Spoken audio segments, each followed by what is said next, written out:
A treasure worth millions lay on a shelf for almost 100 years. No one saw it, no one touched it. Queens inherited it and tucked it away again. What was it? A curse? A shame? Or just an unfortunate gift? Queen Elizabeth II owned about 40 tiaras. 40, each with its own story, its own character, its own sparkle. But one of them exceeded all the rest in value. The Greville Tiara with the enormous emerald cabochon, the most expensive in the collection. The tiara was created in 1919. The general public saw it only in 2018. Almost a century of absolute secrecy. 99 years of silence. Imagine, you have the most expensive ornament in the collection, but you don't show it to anyone. Don't wear it to celebrations, don't display it to guests, simply keep it in a vault, pass it to your daughter, she passes it to her granddaughter. Why? The question hung in the air for decades. The British, known for their interest in royal jewels, even began to suspect. Maybe the tiara was sold, or dismantled into parts. Maybe it didn't even exist. But it existed, and awaited its moment. 2018. Princess Eugenie, granddaughter of Elizabeth II, prepares for her wedding. Before her, the entire royal jewelry collection. Dozens of tiaras to choose from. Classic, modern, antique, majestic. Eugenie chooses the one no one ever wore publicly. The Greville Tiara with emerald finally emerges from the shadows. For the first time in almost a century, it appears in public. And the world holds its breath. Until that moment, not a single woman on the planet had appeared in the Greville Emerald Tiara at an official event. For many years it was stored in Mrs. Greville's personal vault. After her passing, it moved to a shelf in the archive of Britain's royal jewels. There it lay, year after year, decade after decade. Eugenie was the first to appreciate the minimalist yet incredibly luxurious beauty of this diadem. She wore it to her wedding and even declined a veil. Without a veil, at a royal wedding. Cameras clicked, guests gasped, reporters scribbled notes. The enormous emerald sparkled at the center of the tiara, attracting all eyes. The next question was obvious. What makes this tiara so special? The design of the Greville Tiara is one of the most exquisite examples of Art Deco style. In the early 20th century, this style was at the height of fashion among European aristocracy. Clean lines, geometric forms, luxury without excess. But the form of the diadem referred to something more ancient and exotic. The tiara was crafted in the shape of a Russian kokoshnik. This wasn't just a nod to fashion, this was reverence for the grandeur of the Russian Empire. The fashion for such ornaments in Europe was once set by Russian empresses and Grand Duchesses. Their appearance at balls in Paris, London, Vienna caused a sensation. European ladies began commissioning similar diadems from their jewelers. The kokoshnik became a symbol of power, wealth, refinement. The crown form worn by Russian tsarinas now adorned the heads of English ladies. But the history of this form goes even deeper. The Greville Tiara strikingly resembles another emerald diadem, one that once belonged to Grand Duchess Elizabeth Feodorovna. Elizabeth Feodorovna was the sister of Russian Empress Alexandra and wife of Grand Duke Sergei Alexandrovich, a woman of extraordinary beauty and an even more extraordinary fate. When Sergei Alexandrovich perished at the hands of militants, Elizabeth Feodorovna made a decision that shocked all of high society. She withdrew to the convent she had founded, renouncing secular life, wealth, and titles. Her emerald tiara went to her ward, the orphaned Princess Maria Pavlovna, daughter of Grand Duke Pavel Alexandrovich, younger uncle of Nicholas II. Both tiaras, Greville and Elizabeth Feodorovna's, have Art Deco design and are decorated with cabochon emeralds. The resemblance is striking. As if one inspired the creation of the other. And then something interesting happened. The stones in Elizabeth Feodorovna's tiara once belonged to Catherine the Great herself. The empress who changed the course of Russian history wore these emeralds. Her energy, her power, her greatness seemed absorbed into the stones. The Grand Duchess's tiara was created in 1884 for her wedding. A masterpiece of Russian craftsmen, an embodiment of luxury and taste. After the revolution, Maria managed to smuggle this tiara abroad. By miracle, risking her life, she saved the family treasure. After her passing, the tiara passed by inheritance to her son. In the 50s, it was sold to the jewelry house Cartier, which owns it to this day. Perhaps this very masterpiece inspired Lady Greville when she commissioned her tiara from jewelers. Russian beauty, Russian power, Russian tragedy, all reflected in the British diadem. But what made the Greville tiara the most expensive in the royal collection? The emerald. An enormous, incredible cabochon-cut emerald weighing over 93 carats. 93 carats. Imagine the size of this stone. Nearly 100 carats of pure, rich green emerald. Such stones appear once in a century. This giant is positioned at the center of the tiara, attracting all eyes. The beauty of the central stone is emphasized and complemented by 6 more large emeralds secured on both sides, 3 on each. 7 emeralds, 7 green fires in a platinum setting. But that's not all. The tiara's frame is encrusted with an enormous quantity of rose-cut diamonds. And rose-cut diamonds aren't just rare, they're exceptionally rare. In nature, they occur extremely infrequently, making each such stone priceless. The rose-cut diamonds create a soft glow around the emeralds. The cold green color of the emeralds contrasts with the warm pink radiance of the diamonds. Play of color, play of light, play of forms.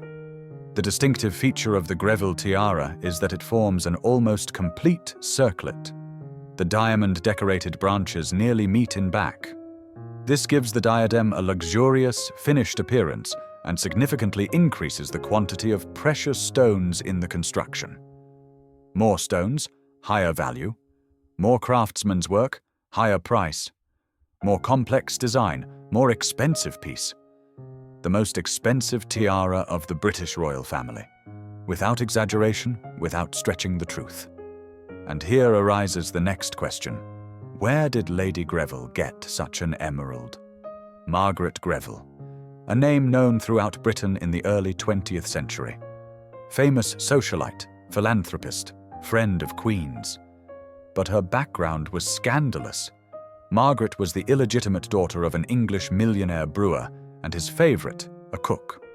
Imagine, a girl born outside marriage from a connection between a wealthy man and a simple cook. In Victorian England, this was a lifelong stigma. But Margaret wasn't one to give up. She was beautiful, intelligent, ambitious. And she found a way to rise.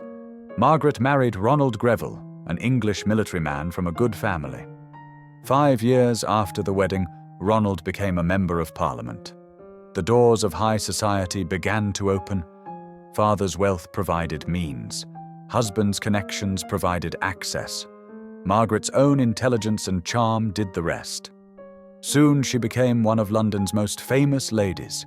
Her salon was visited by politicians, writers, artists, aristocrats.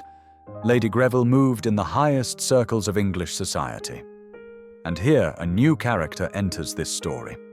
Margaret eventually became one of Queen Mary of Teck's best friends. From illegitimate daughter of a cook to friend of the Queen. A journey incredible, almost impossible. Later, Margaret also befriended Mary's daughter-in-law, young Queen Elizabeth, wife of George VI. 2 queens considered her their close friend, invited her to the royal box, consulted her on important matters, spent time with her. Among everything else, Margaret adored jewels. She could afford them and bought them in abundance. Tiaras, necklaces, brooches, earrings, her collection grew year by year. Where she got the emerald weighing nearly 100 carats remained unknown.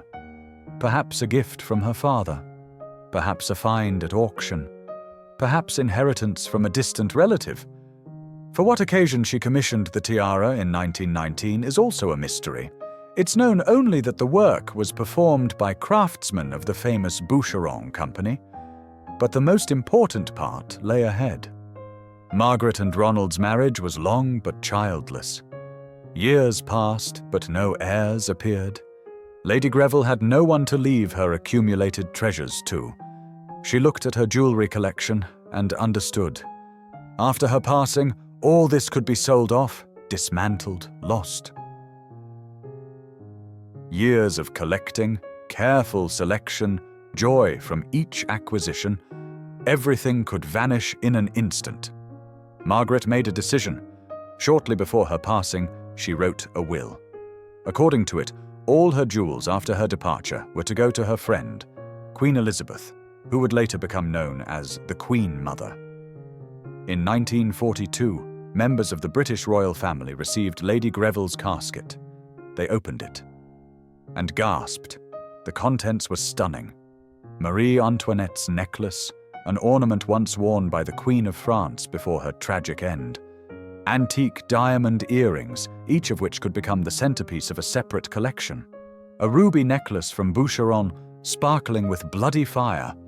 And several tiaras, several luxurious, magnificent tiaras.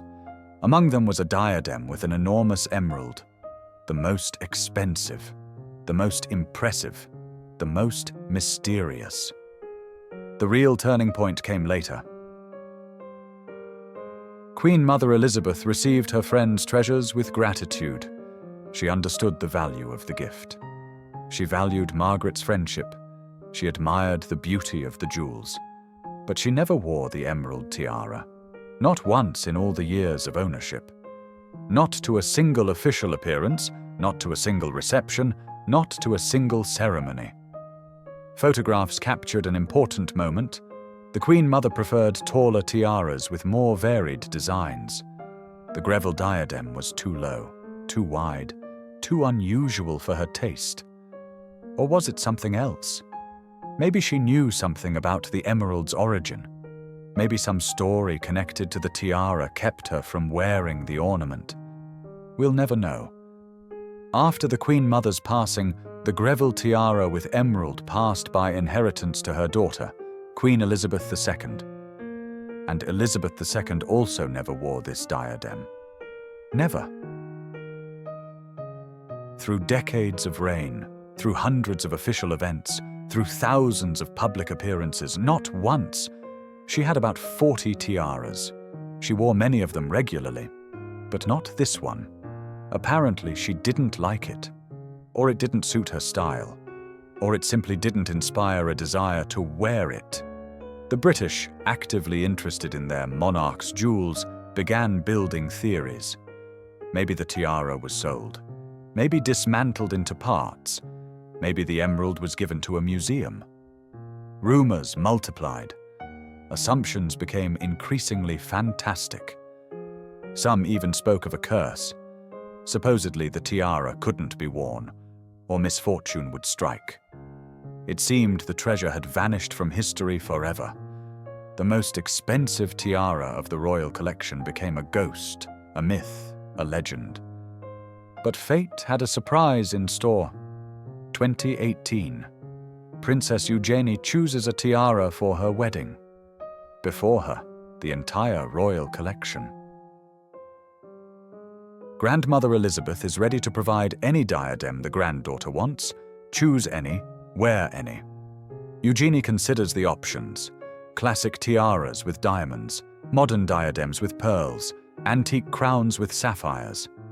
And suddenly her gaze stops on the one no one wore, the Greville diadem with enormous emerald, almost 100 years in obscurity. 3 generations of queens declined to wear it. Eugenie chooses exactly this one. Grandmother is surprised but pleased. Finally, this treasure will emerge from the shadows. Finally, the world will see the most expensive tiara in the collection. Wedding day. Eugenie prepares to appear. Hairdressers arrange her hair. Stylists adjust the dress. And now the moment.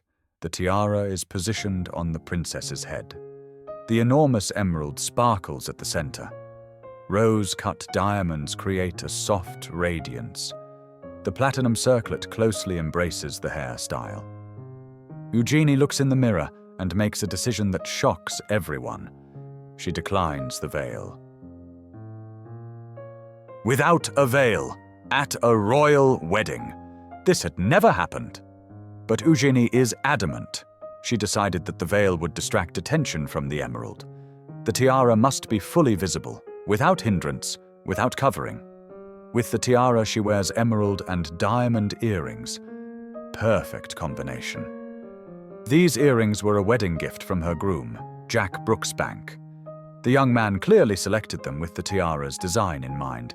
He knew what his bride would wear and prepared accordingly. Doors swing open.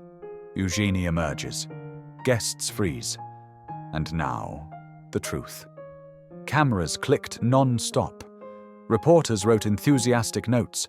Guests couldn't tear their eyes away. The Greville tiara with emeralds was completely unlike the traditional diadems of the English royal family. It was lower, wider, more massive. The Russian kokoshnik form distinguished it among the rest, but it won over the British. Britain's residents were thrilled with Princess Eugenie's ornament. Social media exploded with comments. Newspapers devoted entire pages to the tiara. Jewelry experts gave interviews describing its merits. The tiara was unanimously recognized as magnificent and the most extravagant in the royal collection. Nearly a century of silence ended in triumph. The treasure hidden by 3 generations of women finally appeared before the world in all its magnificence. From Lady Greville, illegitimate daughter of a brewer and cook, through the Queen Mother and Elizabeth II to Princess Eugenie. A journey a century long. A journey through conflicts, upheavals, changing eras. The most expensive tiara of the royal collection found new life. The emerald weighing nearly 100 carats sparkled under camera flashes. Rose-cut diamonds created a halo around the princess's head. The platinum circlet, an almost complete circle, completed the look. Eugenie proved what many had forgotten. True beauty isn't lost in time. It only awaits its moment. Awaits someone who can appreciate it properly, who won't fear wearing what others rejected. The Greville tiara found its new owner, and the world finally saw the treasure whispered about for nearly a century. That's the story. 3 generations of women didn't find this tiara suitable for their style. The Queen Mother preferred tall diadems, Elizabeth II chose other ornaments, and Princess Eugenie saw in it what others didn't notice: the unique beauty of Art Deco and the power of the enormous emerald. Sometimes treasures simply need to wait for their person. Impressive, isn't it? If this story moved you, leave a mark below the video. Join the channel to learn more about royal jewels and their owners. Turn on notifications. Many more amazing stories lie ahead about how ornaments outlive eras. Thank you for your attention.